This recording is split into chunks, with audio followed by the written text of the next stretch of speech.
Hello and welcome to food મંત્ર by Surabhi Vasa. આજે આપણે એક મસ્ત મજાની વાનગી બનાવી લઈએ.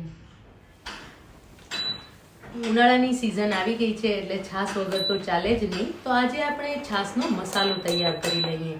અને આ છાશનો મસાલો છે એની ખાસ વાત એ છે કે ફક્ત 3 થી 4 ઇન્ગ્રેડિયન્ટ્સમાંથી આ છાશનો મસાલો તૈયાર કરી રહ્યા છીએ. અને એમાં કોઈ જાતના તેજાના આપણે નથી વાપરી રહ્યા, કારણ કે ઘણી વખત કેવું થાય છે કે આપણે છાશનો મસાલો બહારથી લાવીએ ને ત્યારે એની અંદર તજ, લવિંગ, મરી, તજ લવિંગ કદાચ ન હોય તો મરી તો હોય જ છે, અને એની સાથે ફુદીનો, લીમડાના પાન નાખેલા હોય છે, એટલે બહુ વધારે પ્રમાણમાં ફ્લેવર વાળું હોય છે. અને એ છાશનો મસાલો ઘણી વખત નથી ભાવતો હોતો. જ્યારે તમે ક્યારે પણ શંખેશ્વર કે પાલિતાણામાં જો છાશનો મસાલો ચાખ્યો હોય કે છાશ પીધી હોય કે દહીં ખાધું હોય ને, તો એના ઉપર જે મસાલો એડ કરવામાં આવે છે ને એવો જ મસાલો આજે આપણે ઘરે બનાવી લઈએ. અને આ મસાલાનો સ્વાદ બહુ જ સરસ આવે છે. અને ફક્ત એના માટે આપણે ધાણા, જીરું અને સંચળ આ 3 વસ્તુની જરૂર પડે છે. અત્યારે મેં 1 વાટકી ધાણા લીધેલા છે, એની સાથે 1 વાટકી આખા ધાણા અને 1 વાટકી જીરું લીધેલું છે. આ છે 1 વાટકી જીરું અને એની સાથે 1 વાટકી આખા ધાણા લીધેલા છે. હવે તમે જો ધાણા ન લેતા હોય તો ધાણા જીરું પાવડર પણ લઈ શકો છો. તો જો તમે ધાણા જીરું પાવડર લેતા હો તો એ પણ ચાલે છે. અને એની સાથે મેં સંચળનો ઉપયોગ કર્યો છે. આમાં આપણે મીઠુંનો ઉપયોગ નથી કરતા, આમાં આપણે સંચળનો ઉપયોગ કરી રહ્યા છીએ. તો અડધી વાટકી મેં સંચળ લીધેલું છે. અને જો તમને ગમે તો તમે એની અંદર હિંગ ઉમેરી શકો છો. સૌથી પહેલાં આપણે જીરું લેશું અને જીરુંને શેકી લેવાનું છે.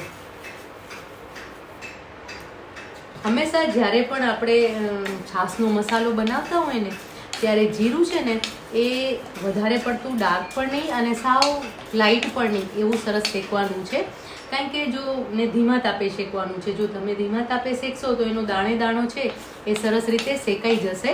અને જો જરાક સરસ આમ કડક થાય એવું જો તમે શેક્યું હશે ને તો એનો સ્વાદ અને એની સુગંધ બહુ જ સરસ આવશે.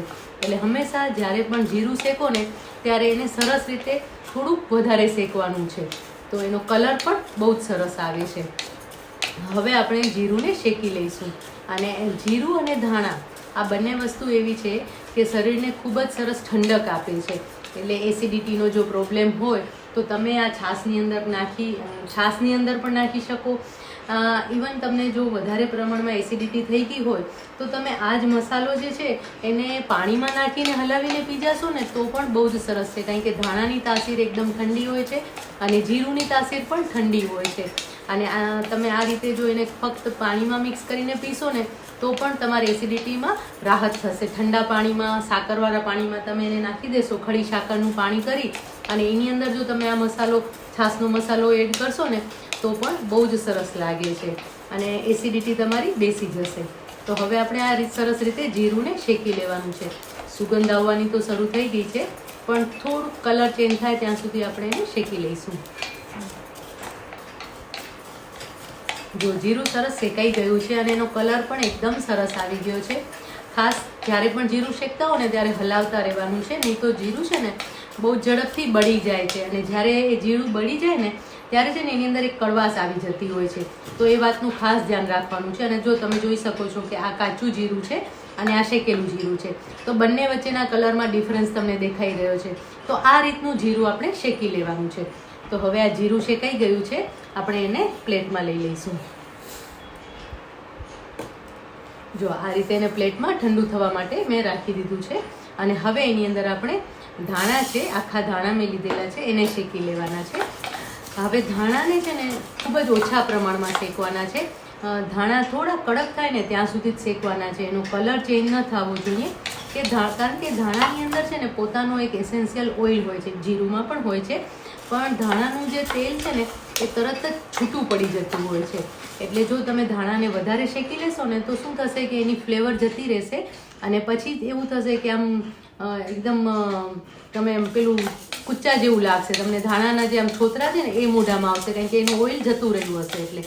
એટલે ફ્લેમ, કઢાઈ ગરમ હોય તો ફ્લેમ ઓફ કરી દેવાની છે અને જો જરૂર હોય તો જરાક વાર માટે ચાલુ કરવાની છે. અત્યારે મેં ફ્લેમ ઓફ કરી દીધી છે કારણ કે કઢાઈ મારી ગરમ જ છે.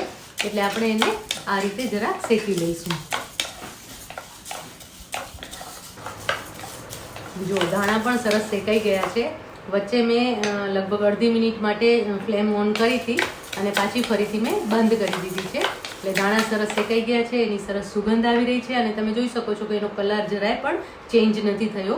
આ રીતે આપણે ધાણાને પણ શેકી લેવાના છે. હવે આ ધાણાને પણ આપણે પ્લેટમાં લઈ લઈશું. એને પણ આ જીરું સાથે એડ કરી અને ઠંડા કરવા માટે મૂકી દેવાના છે. હવે એની અંદર આપણે સંચર પાવડર ઉમેરવાનો છે. તો સંચર પાવડર ઉમેરવા માટે સંચર પાવડરને પણ આપણે જરાક શેકી લઈશું, કારણ કે ઘણી વખત સંચર પાવડરમાં છે ને ભેજનું પ્રમાણ હોય છે અને એના કારણે આપણે ઘણીવાર જ્યારે પણ મસાલો બનાવીએ ને ત્યારે એ મસાલો છે ને ચોંટી જતો હોય ને એવું લાગતું હોય છે આપણે. એટલે એ વાતનું ખાસ ધ્યાન રાખવાનું છે કે સંચરને પણ આપણે જરાક શેકી લઈશું. હવે સંચર ઘણા લોકો આમાં મીઠું ઉમેરતા હોય છે, પણ મીઠું કરતાં સંચરનો સ્વાદ પણ સરસ આવે છે અને સાથે સાથે હેલ્થ માટે પણ ખૂબ જ સારું છે, કારણ કે છાશ પણ એકદમ હેલ્ધી વસ્તુ છે. તો જ્યારે એનો મસાલો આપણે બનાવતા હોઈએ ત્યારે આપણે આ હેલ્ધી ટિપ્સને ચોક્કસથી ધ્યાનમાં રાખવાની છે. અને જો તમે મીઠું એડ કરો ને તો મીઠું હંમેશા સિંધવ મીઠું એડ કરવાનું, જેથી કરીને એ શરીર માટે નુકસાનકારક ન થાય. હવે આને પણ આપણે બસ આ રીતે શેકી લેવાનું છે, એટલે કે એની અંદર જે પણ ભેજનું પ્રમાણ છે એ નીકળી જાય. બસ જો હવે આ પણ શેકાઈ ગયું છે, એકદમ સરસ ડ્રાય થઈ ગયું છે. જો અને જ્યારે મેં આ શેક્યું ને ત્યારે મેં ફ્લેમ ઓફ કરી દીધી છે. સંચળ શેકતી વખતે ફ્લેમ ઓફ કરી દીધી છે, કારણ કે પેન ગરમ જ છે અને ગરમ હોવાના કારણે તરત જ શેકાઈ જાય છે. હવે આ જે સંચળ છે એને પણ આપણે ધાણા અને જીરું ઉપર લઈ લેવાનું છે. હવે આ બધી વસ્તુ સરસ શેકાઈ ગઈ છે. હવે આની ઉપર છે ને અત્યારે હું એક એવું ઇન્ગ્રેડિયન્ટ્સ ઉમેરીશ કે જેના કારણે એનો સ્વાદ એકદમ અલગ આવશે, અને એ છે હિંગ. અત્યારે આપણે 1 ટીસ્પૂન જેટલી હિંગ એડ કરીશું. હિંગનો સ્વાદ હિડન ટેસ્ટ છે, એટલે કે એકદમ પાછળ તમને એવું ખબર પડે કે આની અંદર કંઈક અલગ સરસ સ્વાદ આવી રહ્યો છે, પણ એ હિંગનો છે એવી તમને ખબર ના પડે. તો અત્યારે આપણે આમાં હિંગ ઉમેરી છે અને આ બધી જ વસ્તુને છે ને આપણે થોડી વાર માટે ઠંડી થવા દેવાની છે. હવે આ મિશ્રણ ઠંડુ પડી જાય ને પછી આપણે એને ક્રશ કરી લેવાનું છે, અને પછી જે મસાલો બનશે ને એ તમે મેં કહ્યું એ પ્રમાણે કે પાલીતાણા અને શંખેશ્વરમાં જે છાશ મળે છે અને એનો જે મસાલો છે ને એવો જ સ્વાદ તમને ઘરે મળશે. તો હવે આપણે આ મિશ્રણને ઠંડુ થવા દઈએ અને પછી એને ક્રશ કરી લઈશું. જો હવે આ મિશ્રણ સરસ ઠંડુ થઈ ગયું છે, એને આપણે મિક્સર જારમાં લઈ લઈશું અને પછી એને ક્રશ કરી લેવાનું છે. સરસ પાવડર બનાવી લેવાનો છે.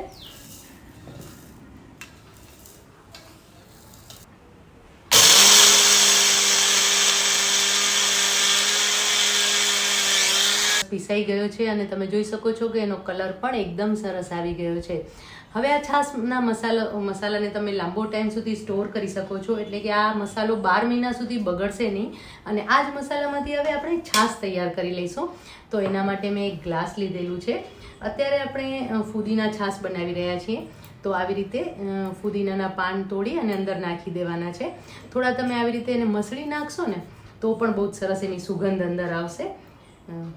અંદર આપણે પાન ઉમેરી દીધા છે, અથવા તો તમે આવી રીતે એને જરા ક્રશ પણ કરી શકો છો, તો પણ એની ફ્લેવર એકદમ સરસ અંદર ભળી જાય છે.